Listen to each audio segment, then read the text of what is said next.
മലപ്പുറം മുസ്ലിം ലീഗിൻ്റെ സ്ഥാനാർത്ഥി ലിസ്റ്റ് ആയി വരുന്നുണ്ട്. വളരെ പ്രമുഖരായിട്ടുള്ള ആളുകൾ മുതൽ യുവജനങ്ങൾക്ക് വരെ വലിയ സാധ്യത കൊടുത്തുകൊണ്ടുള്ള ഒരു ലിസ്റ്റാണ് വരുന്നത്. സാധ്യതയുള്ള ആളുകളുടെ പേരുകൾ നമുക്കൊന്ന് പരിശോധിക്കുന്നത് നന്നായിരിക്കും. PK കുഞ്ഞാലിക്കുട്ടി എന്തായാലും ഒന്നാമത്തെ പേരാണ്, അതിനകത്ത് തർക്കമില്ല. MK മുനീർ മത്സരിക്കാനും മത്സരിക്കാതിരിക്കാനും സാധ്യതയുണ്ട്. അദ്ദേഹത്തിന് ആരോഗ്യ പ്രശ്നങ്ങൾ ഉള്ളതുകൊണ്ട് ഒരുപക്ഷെ മത്സരിക്കാതിരുന്നിട്ട് മറ്റേതെങ്കിലും UDF വരികയാണെങ്കിൽ മറ്റേതെങ്കിലും പൊസിഷനിലേക്ക് വരാനുള്ള സാധ്യതയാണ് കാണുന്നത്. PK ബഷീർ മത്സരിക്കാൻ സാധ്യതയുണ്ട്. അഡ്വക്കേറ്റ് ഷംസുദ്ദീൻ മത്സരിക്കാൻ സാധ്യതയുണ്ട്. KM ഷാജി മത്സരിക്കാൻ സാധ്യതയുണ്ട്. PM സാദിഖ് അലി, പുതിയ സംവിധാനം സാദിഖ് അലി അവിടെ വരുന്നുണ്ട്. നൗഷാദ് മണ്ണഞ്ചേരി കൃത്യമായിട്ട് മത്സരിക്കാനുള്ളൊരു സാധ്യതയുള്ളൊരു പുതിയ യുവ പേരാണ്. TP അഷ്റഫ് അലി മത്സരിക്കാൻ സാധ്യതയുണ്ട്. അഷ്റഫ് അലി വളരെ വലിയ യുവ മുസ്ലിം ലീഗിൻ്റെ യൂത്ത് ലീഗിൻ്റെ വലിയ നേതാവാണ്. കുർക്കോളി മൊയ്തീൻ അവിടെ മത്സരിക്കാൻ സാധ്യതയുണ്ട്. TV ഇബ്രാഹിം മത്സരിക്കാൻ സാധ്യതയുണ്ട്. PMA സലാം അവിടെ മത്സരിക്കാൻ സാധ്യതയുണ്ട്. അതുപോലെ തന്നെ നമ്മുടെ ഈ PK ഫിറോസ് അവിടെ മത്സരിക്കാൻ സാധ്യതയുണ്ട്. വനിതകൾ 2-3 വനിതകൾ, 2 പേരെങ്കിലും, മിനിമം 2 വനിതകളെങ്കിലും മത്സരിക്കാൻ സാധ്യതയുണ്ട്. ഇനി മറ്റൊരു പേര് വരുന്നുണ്ട്. പുനലൂരോ അല്ലെങ്കിൽ ചടയമംഗലത്തോ കഴിഞ്ഞ ദിവസം CPM-ൽ നിന്നൊരു വനിത ലീഗിൽ ചേർന്നിട്ടുണ്ട്. അവർ CPM-ൻ്റെ വളരെ പ്രധാനപ്പെട്ട ഒരു നേതാവായിരുന്നു. അവർ ഒരുപക്ഷെ മത്സരിക്കാൻ ഈ പുനലൂർ അല്ലെങ്കിൽ ചടയമംഗലം അല്ലെങ്കിൽ ഇരവിപുരം ഇങ്ങനെയുള്ള സ്ഥലങ്ങൾ കിട്ടിയാൽ അവിടെ മത്സരിക്കാനുള്ള, ഇരവിപുരം പക്ഷേ ഇപ്പോൾ നൗഷാദാണ് മത്സരിച്ച് അവിടെ ജയിച്ചിരിക്കുന്ന CPM-ൻ്റെ, നേരത്തെ ലീഗിനായിരുന്നു, അത് അവിടെ നിന്ന് മാറി. അപ്പോൾ അങ്ങനെയുള്ള സാധ്യതകൾ ഉള്ള മണ്ഡലങ്ങൾ വരുന്നു. ലീഗ് എന്തായാലും ശക്തമായ തെരഞ്ഞെടുപ്പിലേക്കാണ് പോകുന്നത്. ഇതിനിടയിൽ ലീഗ് തന്നെ മുൻകൈയെടുത്ത് ബേപ്പൂരിൽ PV അൻവറിനെയും സ്ഥാനാർത്ഥിയാക്കിയിട്ടുണ്ട്. അപ്പോൾ വലിയ സന്നാഹമാണ് ഇപ്രാവശ്യം ലീഗ് നേടുന്നത്. ഇതിനിടയ്ക്ക് ഒരു വിവാദ പ്രസ്താവന കൂടി ലീഗിൻ്റെ ഭാഗത്തു നിന്ന് വന്നിട്ടുണ്ട്. എനിക്ക് തോന്നുന്നു PMA സലാമാണെന്ന് തോന്നുന്നു അത് പ്രസ്താവന ഇറക്കിയിട്ടുള്ളത്. അതായത് ഉപമുഖ്യമന്ത്രി സ്ഥാനം ലീഗിന് അവകാശപ്പെട്ടതാണ്, അല്ലെങ്കിൽ കിട്ടാവുന്നതാണ്, അല്ലെങ്കിൽ നൽകേണ്ടതാണെന്നൊക്കെ ഉള്ള നിലയിലുള്ളൊരു പ്രസ്താവന വന്നു.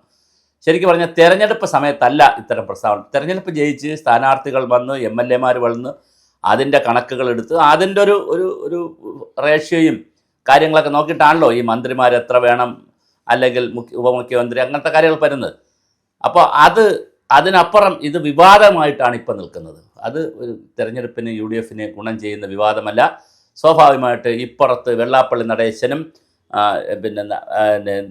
സുകുമാരൻ നായർ അടക്കമുള്ള ഹിന്ദു സമൂഹത്തിൻ്റെ, അല്ലെങ്കിൽ അവരുടെ NSS-ൻ്റെ, നായർ സർവീസ് സൊസൈറ്റിയുടെയും SNDP-യുടെയും ഒക്കെ നേതാക്കൾ ശക്തമായൊരു മുസ്ലിങ്ങൾക്കാണ് UDF വന്നാൽ മുസ്ലിങ്ങളാണ്, പ്രത്യേകിച്ച് ജമാഅത്ത് ഇസ്ലാമിയൊക്കെയാണ് ഇവിടെ ഭരിക്കുക എന്നൊക്കെ ഉള്ള വലിയ ആക്ഷേപങ്ങൾ വെള്ളാപ്പള്ളി നടേശനൊക്കെ തുറന്നു വിട്ടിട്ടുണ്ട്.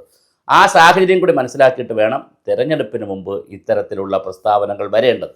എന്തായാലും വളരെ ശക്തമായ ഒരു സംഘത്തെ, ഒരു ടീമിനെ, ചെറുപ്പക്കാരുടെ, അനുഭവ സമ്പത്തുള്ളവരുടെ, വനിതകളുടെ എല്ലാം ചേർത്തുള്ള വലിയ ഒരു ടീമിനെ ഇറക്കാൻ സാധ്യതയുണ്ട്. പിന്നെ നമ്മളുടെ ഒരു സാധ്യതയാണ് പറയുന്നത്. അതിൻ്റെ ഒരിടത്തുനിന്നൊരു സോഴ്സ് വെച്ചല്ല പറയുന്നത്. ചിലപ്പോൾ ഞാൻ പറഞ്ഞതുപോലെ പുനലൂരിലോ ചടയമംഗലത്തോ ഹിന്ദു നാമധാരിയായിട്ടുള്ളൊരു വനിതയാണ് മുസ്ലിം ലീഗിലേക്ക് പോയിരിക്കുന്നത്.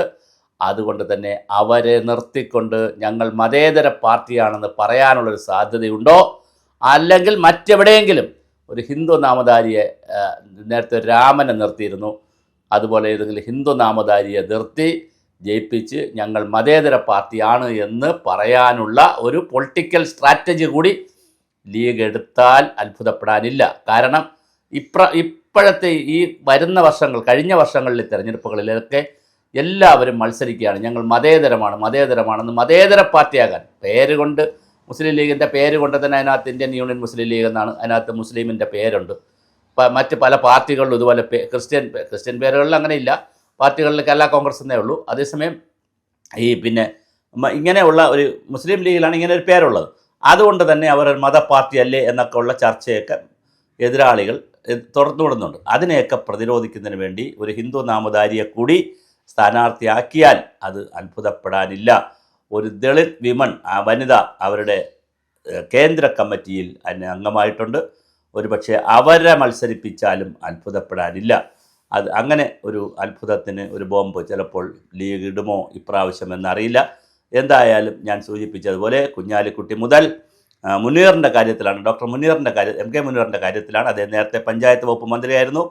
വളരെ മിടുക്കനായിട്ടുള്ള സാത്വികനായിട്ടുള്ള രാഷ്ട്രീയക്കാരനാണ്. പക്ഷേ അദ്ദേഹം CH മുഹമ്മദ് കോയയുടെ മകനാണ്. ഒരുപാട് വലിയ സാധ്യതകളുള്ള, ഒരുപാട് കഴിവുകളുള്ള ഒരു മന്ത്രിയൊക്കെ ആയിരുന്നു. പക്ഷേ ആരോഗ്യം അദ്ദേഹത്തെ പിന്നോട്ട് വലിക്കുന്നുണ്ട്. അപ്പോൾ അതുകൊണ്ട് കുറച്ച് ചെറിയ ചെറിയ ചികിത്സകളൊക്കെ ആയിരുന്നു. അതുകൊണ്ട് ഇനി ഓടി നടന്നിട്ട് തിരഞ്ഞെടുപ്പിൽ നിൽക്കാനുള്ള ഒരു ആരോഗ്യമുണ്ടോ എന്ന് നമുക്കറിയില്ല. പക്ഷേ ലീഗിനെ സംബന്ധിച്ചിടത്തോളം അങ്ങനെ തിരഞ്ഞെടുപ്പിന് വലിയ ആരോഗ്യവും മണ്ഡലം മുഴുവൻ പോയി പ്രചരണവും നടത്തിയില്ലെങ്കിലും അവരുടെ ഷുവർ സീറ്റിൽ നിന്നാൽ ജയിക്കാവുന്നതേ ഉള്ളൂ. പക്ഷേ അത് ചെയ്യുമോ എന്ന് അറിയില്ല. കാര്യം ജയിച്ചാൽ പിന്നെ UDF വരികയാണെങ്കിൽ മന്ത്രിയാവണം. പിന്നെ അത് ഒരുപാട് കണ്ടീഷൻസ് ഉണ്ട്. ആരോഗ്യം പ്രശ്നമാണെങ്കിൽ പിന്നെ അത് മുമ്പോട്ട് പോകാൻ പ്രയാസമായിരിക്കും. അപ്പോൾ അത് മാത്രമല്ല, ചെറുപ്പക്കാരായിട്ടുള്ള KM ഷാജിക്കോ PK ഫിറോസോ ഒക്കെ മത്സരിക്കുകയാണെങ്കിൽ അവർക്ക് മന്ത്രിസ്ഥാനം കൊടുക്കാനുള്ള സാധ്യതയും നമ്മൾ കാണേണ്ടതുണ്ട്. KM ഷാജി പക്ഷേ ഇപ്പോൾ വളരെ സീരിയസ് ആയിട്ട് നിൽക്കുന്ന ഒരു നേതാവാണ്, വളരെ വൈബ്രൻ്റായിട്ട് നിൽക്കുന്ന നേതാവാണ്. ഒരുപക്ഷെ മന്ത്രിസ്ഥാനം കൊടുത്താലും അത്ഭുതം ഇല്ല. അപ്പോൾ അത് അങ്ങനെ വളരെ വ്യത്യസ്തമായ ഒരു സംവിധാനത്തിലൂടെയാണ് ലീഗ് പോകുന്നത്. ഇതിനിടയിൽ ലീഗിൻ്റെ പല സീറ്റുകൾ മട്ടാഞ്ചേരി അടക്കമുള്ള, അല്ലെങ്കിൽ നമ്മുടെ രാജീവ് ജയിച്ചിട്ടുള്ള എറണാകുളത്തെ മണ്ഡലം അടക്കമുള്ള സ്ഥലങ്ങൾ വച്ചുമാറുന്ന ലീഗിൻ്റെ ഇബ്രാഹിം കുട്ടിയൊക്കെ ജയിച്ച സ്ഥലമാണ്.